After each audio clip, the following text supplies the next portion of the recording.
All right, so just Romeo here, just not feeling like he's fitting in anywhere. Yeah, I know. It's first is my name. Now it's just my life in general. Like Stuck in between two cultures, man. I don't know who I am. I'm just trying to discover myself. And so growing up, I've always had friends who will go to Mexico, and like even my cousins who will go back to El Salvador. And there was always this one thing. Even if if you've seen the movie Selena, yeah. There's a quote in there that says we have to be more Mexican than the Mexicans and more American than the Americans, That's right? Dad says it. Like you just have to show that you're more American than what a white person has to show that they're American, if that makes sense.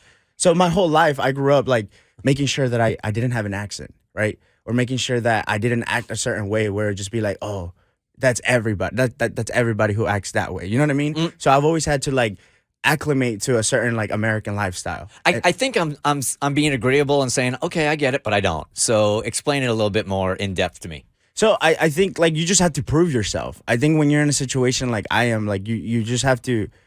We can't half-ass certain things. You just have to always like give 120% more because you feel like you're representing an entire culture, or there's more. I think you've talked about this before, where you feel like there's more pressure because your parents really worked hard to get into this country. Yeah, so it's like you just have to like everything that I do, at least personally, I have to make it work. Like I can't do like I've worked with certain like just Americans in general, right? Like just U.S. citizens and like near me, and like you can see like their work ethic is so different than mine is, and just basically because they have more opportunities. You know what I mean? So like for me personally, like in the situation that I am with my legal status, I'm limited to what I can really do with my full potential, if that makes sense. Like I don't have the same opportunities as a lot of people my age did.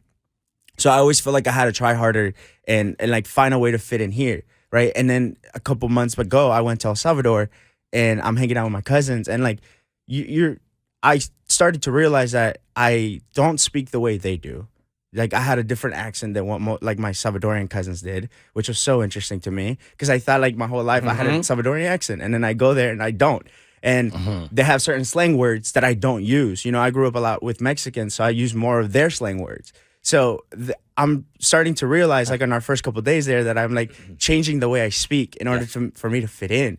And and it felt weird because I'm just like, I'm trying to fit in with my own people now. You don't feel like you have like when I dated a girl from Guyana, she said the same thing. Her parents brought her over, and she's like, this was more race. She's like, black people won't accept me because I'm too white and I'm too black for my white friends. So I don't feel like I'm anywhere. Yep. Yeah, and that makes sense. And I think that happens. Like that's one way to like relate to it as well. But like, yeah, I just think it was so interesting. Yeah, that it was difficult to feel like, oh yeah, like I don't feel like I fit in the place that I live in, and I don't feel like I fit in the place where I'm from. So it was just very tricky. Stuck in the middle. Yeah, that makes sense. The Bert Show.